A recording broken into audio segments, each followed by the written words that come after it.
Hi everyone, I'm Mojgan Rabiey from University of Warwick. I started my own lab 2 years ago exactly. So in my group, we work on plant pathogen and how we could use phage to treat plant diseases. So today I'm going to give you two stories. One on the recent phage field trial that we did, and another one is using bumblebees to deliver phage to the site of infection. So in my group, we work on different pathosystems, and one of which is the bacterial canker of cherry that is caused by Pseudomonas syringae. So we have different pathovaes. So we have pathovae syringae and pathovae morosporonorum. They have different races.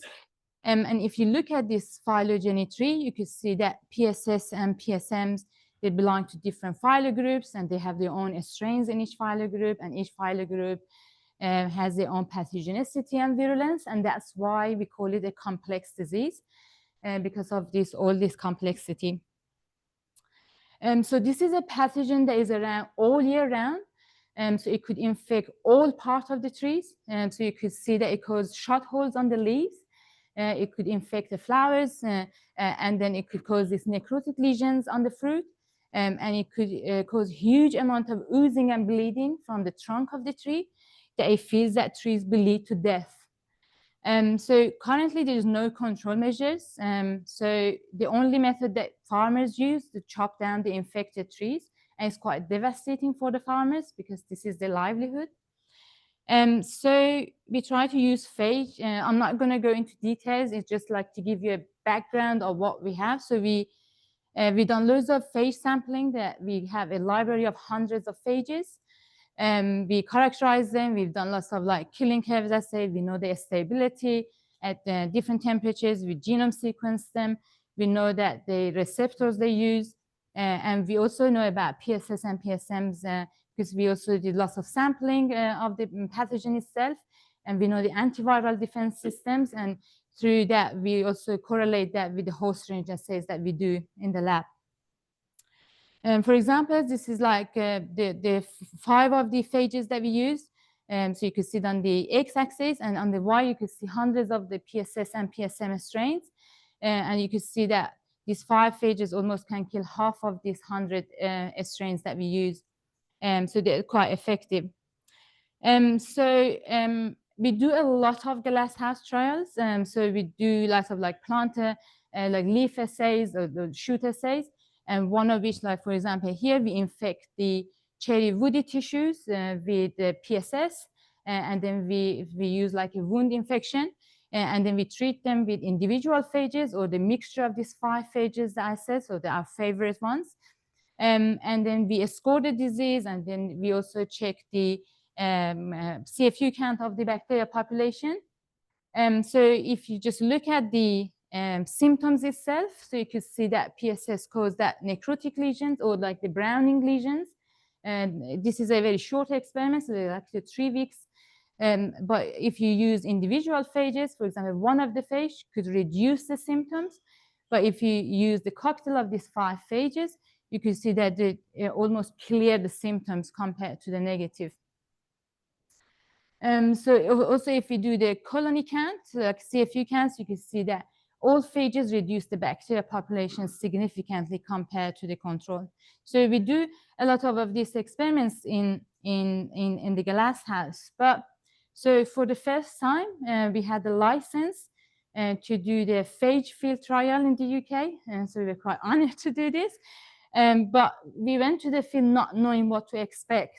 So for example, in the field, everything is different from the glass house. So in the glass house, we know the temperature, humidity, but when we go to the field, everything is different. So we have rain, UV intensity is different, we have wind, we have different humidity, temperature, microbiome is different. So we had loads of questions when we started the experiments, one of which was like, could the phages survive in the field? If they do, how long? And like, does phage resistance emerge in the bacteria population when we apply that in the nature? And do the phage impact microbial community, and so on and so forth. So these are the lists. We had a list of questions, and we started the experiment. So we went to the cherry and cherry orchard. We chose our trees. We collected baseline samples from our leaves and shoot samples. We tested them for like native PSS and native phages that infect PSS. When we made sure there's none and on our samples, we started the experiment. So we had different treatments. So we had buffer only. We had phage only treatment. We had phage and pathogen only. And we had like 20 shoots per treatment and then 5 trees per time points. And we collected samples after infection at day 1, 2, 3, 4, and at day 30. So how we did the infection, we sprayed the leaves and shoots with the pathogen first. We let it establish for a few hours. And then we sprayed them with phage. And then we collected samples from all our trees, whether we infected with pathogen or phage or none. And we tested them for phage, the presence of phage and pathogen, just to make sure there's no dispersal or movement of phage and bacteria in between trees as well. So what I'm showing you here is the log 10 of PFU count on leaves. And so on the x-axis, you could see the treatments and you could see the timeline at the top. So this is, so what I want to see, so on the baseline, you see that we did not detect any phage that infect our PSS.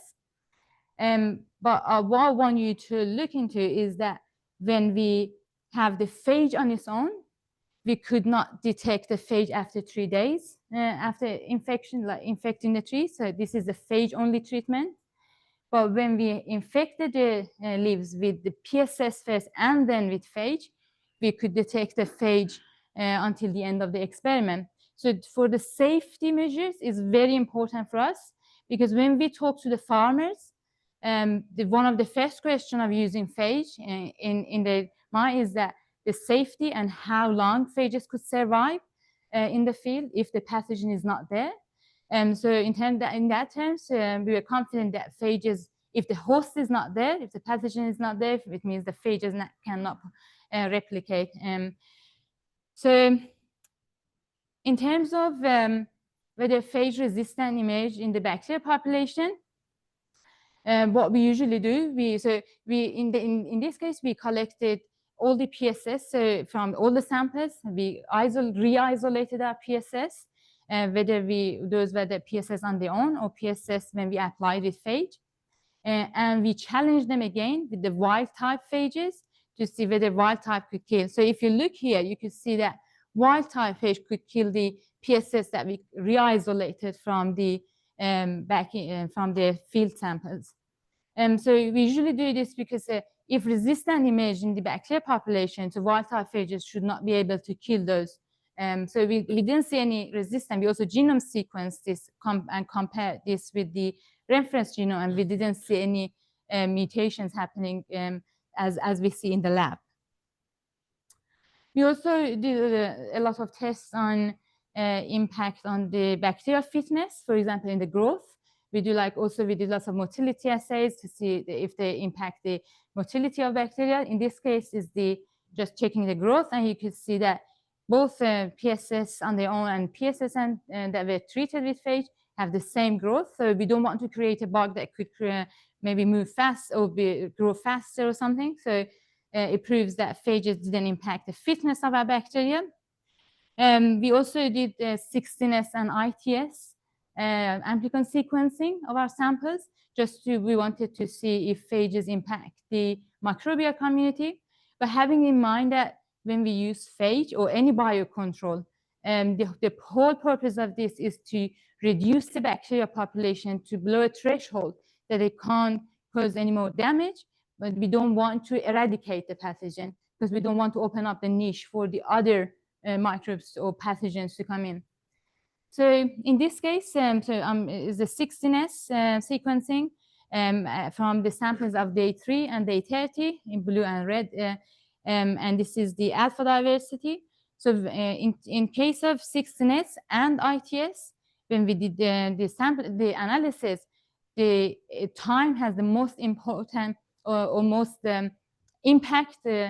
significant impact on the microbiome. but phages didn't have any impact on 6NS and ITS sequencing. So overall, it was like a very successful application for us. These are the plates that we only collected in one day. So it was a very labor-intensive weeks of experiments, but we were quite pleased with the outcome. So another story I wanted to tell you is we're using bumblebees to deliver phage to the flowers. So PSS infect flowers, and then that's how it infect the fruits, and that's the most important cycle of the infection. So for effective phage therapy, it's important that we deliver phage with the right concentration or titer, right dose to the site of infection. But what we know for the cherry orchard, farmers use bumblebees routinely to enhance and increase the pollination and yield. So then we thought, okay, why not we use the bumblebees to deliver phages to the flowers as well? So we had some questions again in mind. So could bees deliver phage from hive to the flowers? Could they move them from flower to flower? Could they also move PSS in between? And could they reduce bacterial population if they could deliver the phage to the site of infection? So I'm just going to focus on these two because of time. So the first one is can bumblebees transfer phage from hive to flowers? So these are done in the glasshouse. We use two systems. One is we call artificial flowers, that we try to mimic the shape of the cherry flowers, so as you could see in the image, and one using the trees and cherry flowers itself. So we made phage powder. And we use this hive that they are built for glasshouse experiments. So we placed the hive in the glasshouse, and we made the phage powder, and we put it at the site of entrance for the phages, for the bees. So it means that bees went into the phage powder before leaving, and we made sure that actually bees loved it, so it was diving. So then, and then we took the samples for 7 days during different time points. So these experiments, we removed the phage powder after we made sure that the bees went through the powder, and then the reason we removed the powder was just we wanted to see if they could move them, and then how long those phage could survive during the experiment. I don't know why it's very blurry. Sorry about that, but you just need to believe me when I talk about this. So these are the results of the artificial flowers and cherry flowers. So at time 0, of course, we didn't. There was no phage, so we didn't have any phage in the samples. At time 1, you could see that. Well, it's quite blurry, but 50%, almost 50% of our artificial flowers and cherry flowers had the phage. We detected phage at a concentration of 10 to the 2 or 10 to the 5 PFU per mil. And the reason we couldn't detect the phages after that time 4 and 7 is that it might be because we removed the phage powder from the hive, so they couldn't. Maybe there was no phage powder to be moved around. Another reason is that maybe the phage powder is there, or the phage particles are there, but it could not be detected by spot assay or plaque assay. But also, another reason could be just that phages could not survive after. But in our preliminary trial, that we know that phages should survive for 7 days. So another experiment that we did was to see if bumblebees could now reduce the PSS population. So here for each experiment, for artificial flowers or for cherry flowers, we have 2 different compartments. So for example, we have artificial flowers. So in one compartment, we infected the flowers with PSS. And in other ones, we infected all with PSS, but we put the phage powder in the hive. For cherry flower as well, we have the same. So in one compartment is just we infected all the flowers with PSS, and in the other ones we infected with PSS, but we placed the phage powder in the hive. And again, we collected samples at different time points. So again, we detected the phages at time 1, but what you could see here is that so at time 0, so you could see that both compartments we had PSS, and then when we have phage at time 1, you could see significantly reduce the bacteria population, and you could see that throughout the experiments, even though we cannot detect the phage at different time after time 1. So these are for artificial flowers, but for the cherry flower itself, you could see the reduction in the bacteria population, but not as significantly as what we see in artificial flowers. And the reason is, for artificial flowers, we had the freedom to collect as many samples as we wanted, but for cherry flowers, we are limited. So working with trees is quite the pain, and then working with flowers even more painful, because if we have a short window of experiment, we are limited to the number of trees that we could place in the glass house. We are limited to number of flowers that are on each tree. So we only collected few samples at each time point, and that's why. But we could see that SC could reduce the bacteria population throughout the experiments.